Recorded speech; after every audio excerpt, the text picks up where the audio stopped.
I remember the night he came. Thunder had been crawling across the hills since dusk, and the air smelled of rain and iron.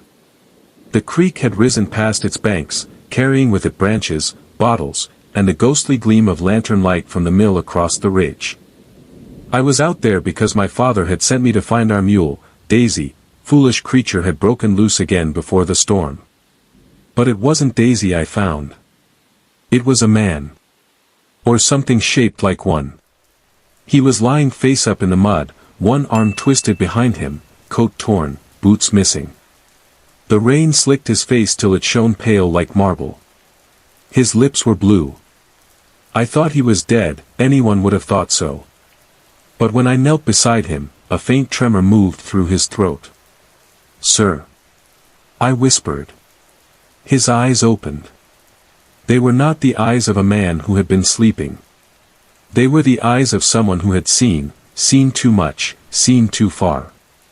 Gray as fog, with something alive flickering deep within, like dying embers.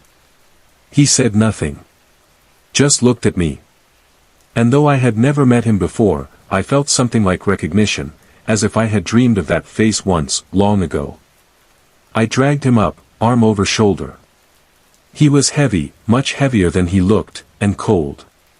Colder than the rain. I half carried, half dragged him back to our shack near the creek bend. My mother screamed when she saw him. She thought he was a corpse I'd brought home to bury. But then his fingers twitched, and she gasped. We laid him near the fire. His chest moved shallowly, like a tide struggling to return. I remember the smell of him, not rot, but something like old smoke and salt water. My mother wanted to fetch the priest. My father said no priest would walk this far in such a storm. So we waited. He woke at dawn. His first words were soft, but clear. "Where am I?" "Hollow Creek," I said. "You fell by the bridge." He looked around, studying every shadow, every corner, as though searching for something unseen. Then, in that same quiet tone, he said, "I remember, lightning." He didn't speak again for hours. By midday, he stood, though he'd eaten nothing. His coat still dripped rainwater, yet his skin was dry to the touch. My mother asked his name. He hesitated before saying, "Elias Gray." The name felt wrong in his mouth, as if he had borrowed it. Days passed. Elias recovered, though in truth he had never seemed ill.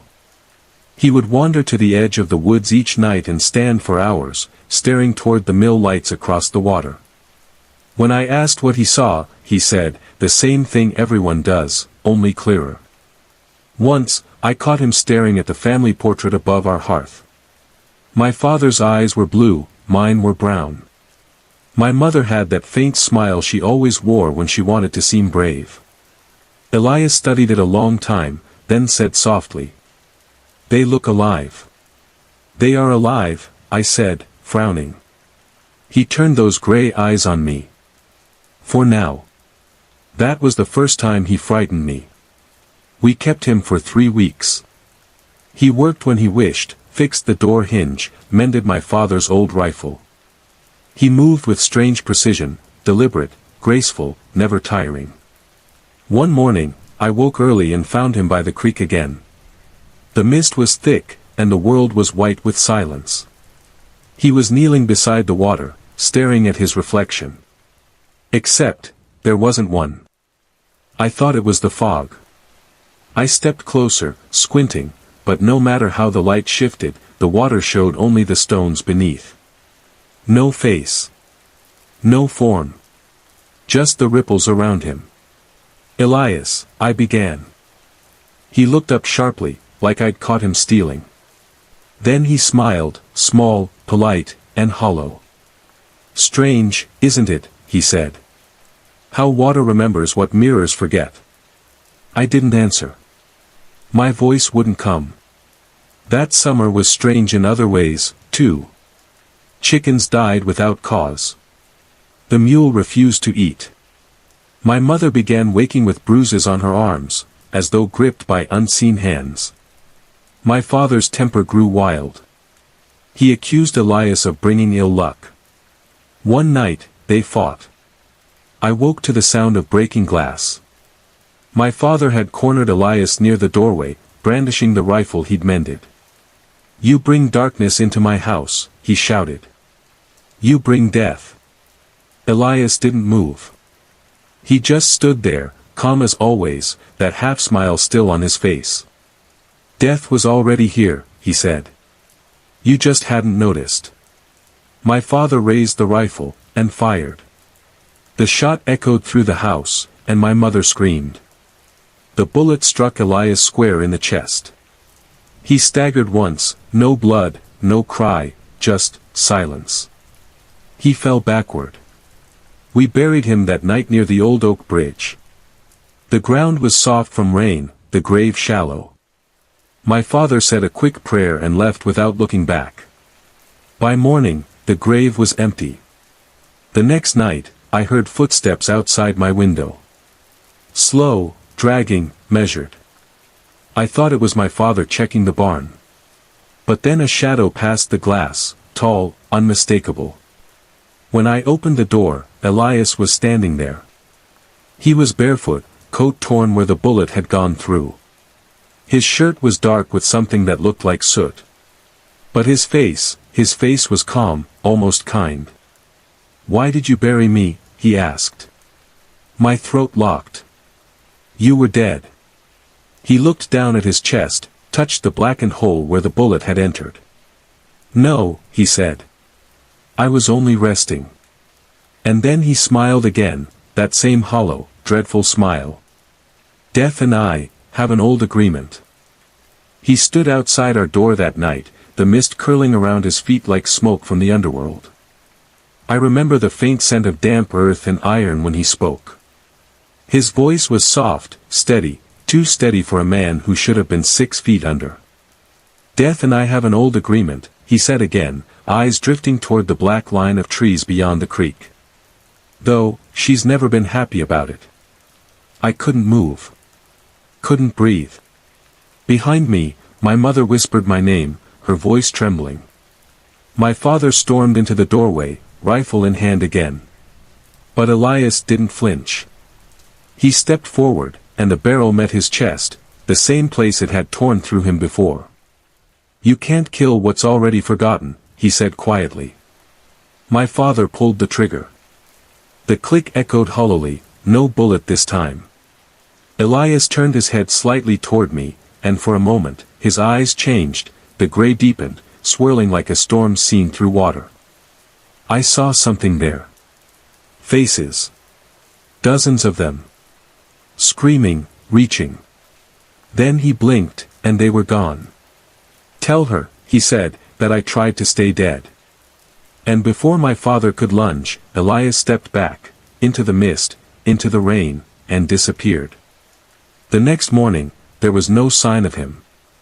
Only footprints leading to the creek. We thought it was over.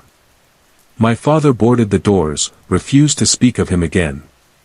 My mother prayed until her lips cracked. But I couldn't forget. Every night, I'd hear the whisper of footsteps outside, faint tapping on the wall near my bed. Sometimes, when I drifted half asleep, I'd feel breath against my ear, cold and careful. "Death never forgets," it would whisper. Weeks passed.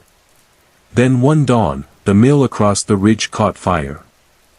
It started just before sunrise, when the mist was thickest. The air was still, but the flames rose unnaturally fast, like the wood itself had long been waiting to burn. People ran from their houses, screaming, the air heavy with smoke and ash. I saw Elias standing near the tree line. He wasn't watching the fire, he was listening to it, head tilted slightly, as though it were whispering secrets only he could understand.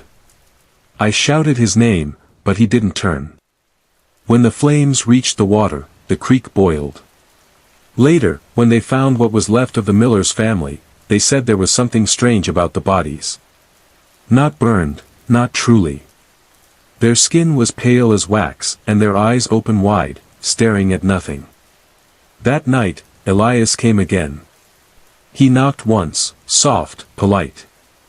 I opened the door before my parents could wake. He looked the same. Unchanged. No soot on him, no scent of fire. He asked if he could come in.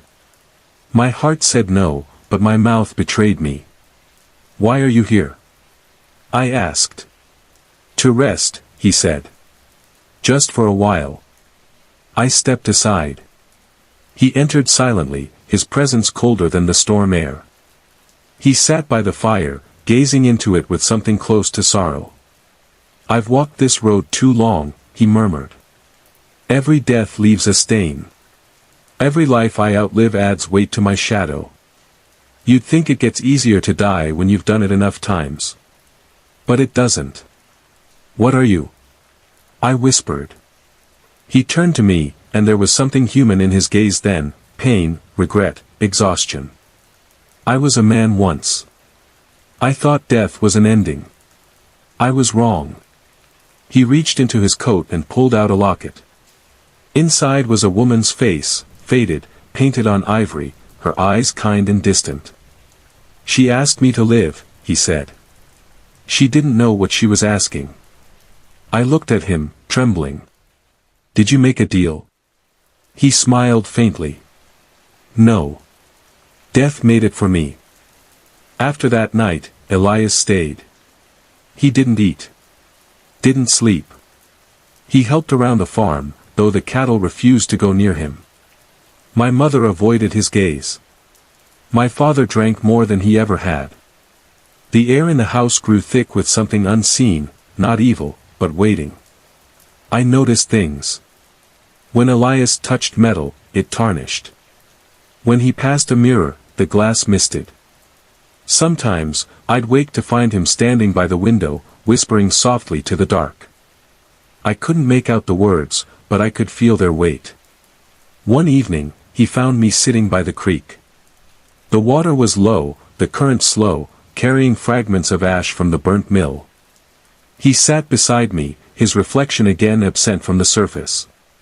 "You know what they'll say about me," he said. I nodded. "That you're cursed." He chuckled softly. "Maybe I am. But it's not punishment, it's memory. Death doesn't hate me. She just can't remember how to take me." "Why tell me this?" I asked. "Because you'll remember," he said simply. "And when she comes for me again, I'll need someone to tell her where to find me." I didn't understand then. Not until the night the storm returned. The lightning came first, long, white veins ripping the sky apart. Then thunder that sounded like the world cracking open. My father was shouting for us to board the windows. The creek had swollen, roaring like an animal. Through it all, Elias stood in the yard, face to the storm. His arms spread wide. Rain lashed against him, but he didn't flinch. I ran out to him, yelling, "Come inside." He turned slowly, rain running down his cheeks like tears. "She's calling," he said. "Can't you hear her?" "I hear thunder." I shouted. He smiled, that same sad, terrible smile. "No. Listen closer." And I did. Beneath the storm's howl, there was something else. A voice, faint, melodic, weeping. It came from the creek, from the water itself. A woman's voice. Elias stepped toward it. I grabbed his arm. It was freezing, colder than stone. "She's waiting," he whispered. "Maybe this time she'll remember." He waded into the current. The water rose past his knees, then his waist. Lightning struck a tree nearby, the flash blinding. When my vision cleared, Elias was gone. The water stilled. The storm quieted. And on the bank where he'd stood, something gleamed, the locket. I picked it up. Inside, the woman's face had changed. Her eyes were closed. For days after, the creek was calm. My father said the curse was gone. My mother wept with relief. I tried to believe them. But one night, weeks later, I found footprints by the bank again. Bare. Deep. Too fresh to be old. And when I held the locket to the moonlight, her eyes were open once more. The morning after the storm, the world was quiet. Too quiet. Not the peace that follows rain, not that soft, renewed hush that makes the air smell clean. This quiet was heavy. It pressed on the chest and turned the breath shallow. The birds didn't sing. The creek, once full of its old chatter, now flowed in silence, like it, too, was holding its tongue. I walked down to the bank, the locket still cold in my hand. The ground was soft from the flood, and my boots sank deep into the mud. Elias's footprints were still there, leading into the water. But something else had joined them, smaller prints, faint, bare, and side by side. A woman's. They ended right at the edge, as if she'd walked out from the river itself to meet him.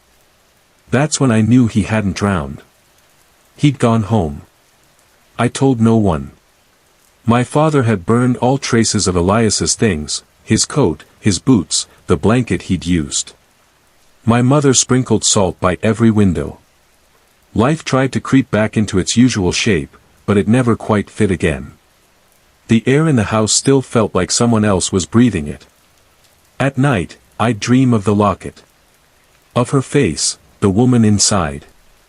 Each time, she looked closer to life.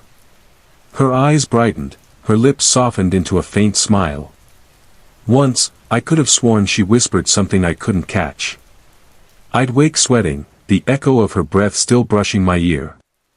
Then one morning, I found the locket open beside my bed. I hadn't touched it. But her eyes, they were different. They were gray now, the same color as Elias's. A week later, the river took another life.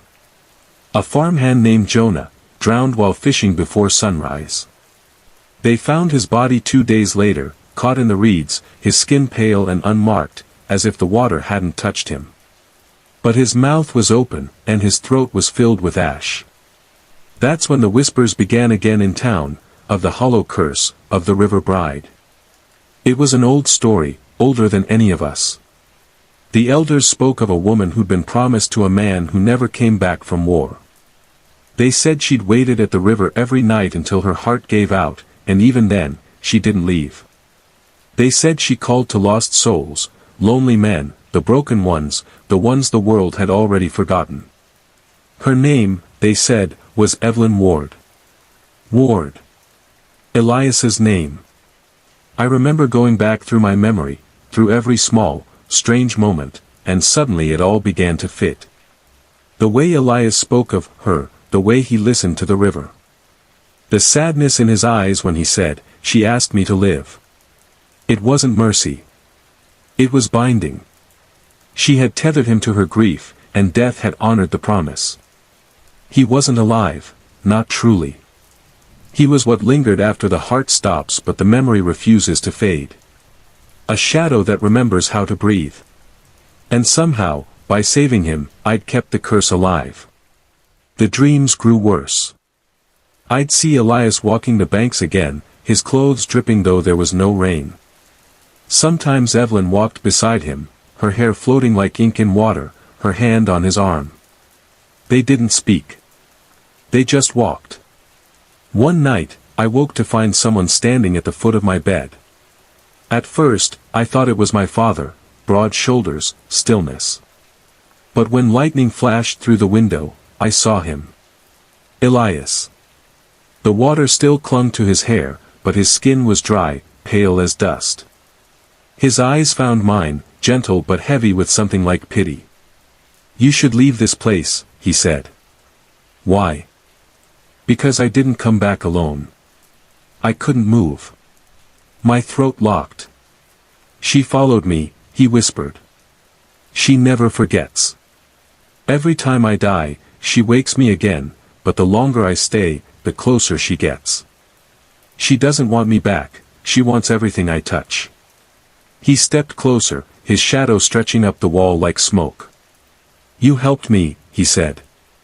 "Now she thinks you're part of the bargain." I opened my mouth, but the air turned thick, as if the room was suddenly underwater. He was fading, not vanishing, but dissolving. His voice came through the blur like an echo from a well. "Run before the river remembers your name." Then he was gone. The next morning, the creek had overflowed again. And this time, it reached our porch. The air smelled of lilies and rust. I found my mother kneeling by the doorway, her rosary slipping from her fingers. She said she heard someone singing through the night, a woman's voice, clear and mournful, drifting up from the water. My father had already packed. We left before dawn, taking only what we could carry. The water lapped at the wagon wheels as we left Hollow Creek behind. But even miles away, I could still hear the hum of it, that same low song that never truly stopped. Years passed. I built a life elsewhere, different town, different name. I married once. Briefly. She died in childbirth. I never returned to Hollow Creek. But I kept the locket. It aged with me, tarnished, cracked, but the woman's face inside never changed. Her eyes stayed gray, her lips faintly parted as if she were about to speak. Then, one winter night, decades later, a storm came. The kind I hadn't seen since my youth, black skies, thunder crawling across the hills. I heard the creek again, though I was miles from it. And when I looked into the mirror, I saw water dripping down my shoulders. When I opened the locket that night, Evelyn was gone. Only the faint outline of her remained, and behind it, a reflection of someone else. Elias. He was smiling. I was 62 when I went back. The road had changed, but the air had not. You can pave over a town, raise new barns, plant new crops, but the wind always remembers the old names. I felt them in the dust that clung to my boots, in the hush that followed each gust through the trees. People said Hollow Creek had dried years before. They lied. The river never dies, it only sleeps. I reached the ridge at dusk. The sun was sinking behind the cypress line, spilling its blood-colored light across the valley.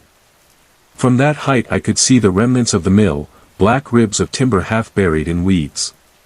Beyond it, the creek glimmered faintly, a dark scar winding through the land. My hands trembled as I opened the old locket. Empty. Only my reflection looked back, warped and silvered with age. Yet for an instant, one heartbeat, I saw a second face behind mine, watching. Night fell fast. I lit a lantern and followed the path down. Each step felt like walking deeper into a grave I'd once escaped. The silence was absolute until I reached the bridge. Then came the sound, faint splashes, deliberate, as though someone waited just out of sight. "Elias," I called. No answer, only the ripple of water and the far cry of a whippoorwill. I crossed the bridge. The wood groaned under me, soft with rot. Midway across, the lantern flickered. For a breath, I stood in complete darkness. And in that dark, a whisper. "You came back." Her voice. Evelyn's. The lantern flared again. She stood at the opposite end of the bridge, white dress clinging to her as if soaked through, hair drifting though no wind moved. Her eyes, those gray, impossible eyes, fixed on mine. "I waited," she said. "I'm not him," I managed to whisper. A smile ghosted across her lips. "You carried him with you." I took a step back. The bridge creaked. Beneath it, the creek hissed like boiling water. "I didn't mean to," I said. "I just remembered." "That is enough," she said. "Memory is the root of life. And life is what he owes me." Behind her, the mist thickened. A figure emerged, Elias, unchanged, ageless, face pale beneath the lantern glow.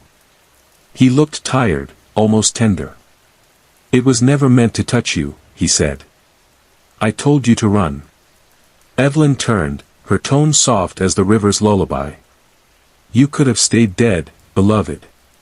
"I tried." "You always try." Their words lapped against one another like tide and shore, inevitable, weary, endless. Then she looked back at me. "You kept the locket." I nodded. "Give it to me," she said. When I hesitated, the air grew colder. Frost bloomed along the bridge rail. My breath turned to smoke. She lifted her hand, and the water rose with it, climbing the posts like living glass. Elias stepped forward, placing himself between us. "Don't," he said. "He's not part of this." "But he is," she answered. "He's the last witness. Without him, you vanish. With him, you remain." She reached for me. Elias caught her wrist. Where he touched her, the skin blackened like burned paper, yet she didn't flinch. The river surged upward, swallowing the bridge to our knees. I clutched the locket. Something pulsed inside it, heartbeat slow, heavy, alien. I don't know why I did what I did next. Maybe instinct, maybe desperation. I opened it and threw it into the current. The moment it touched the water, everything stilled. The river turned glassy, the air weightless. Evelyn stared down, eyes wide, and whispered, "Finally." Elias looked at me, just once, the faintest nod, and then both of them dissolved, as if the water had simply claimed its own reflection. The bridge shuddered, cracked, and I fell through into the freezing dark. When I woke, dawn bled through the trees. I lay on the bank, soaked and shivering, the locket beside me. It was empty again, truly empty, just two halves of dull metal. No face, no shadow. The creek flowed clear for the first time in my life. Birds sang. Somewhere upstream, I heard the faint hammering of a new mill being raised. I left Hollow Creek that morning, never to return. But sometimes, when it rains, I smell the river, iron and lilies, and I think I hear footsteps behind me, slow and even, walking in rhythm with my own. And when thunder rolls across the hills, it sounds almost like a woman's sigh. This has been another story from Twin Shades. Until next time, stay in the light.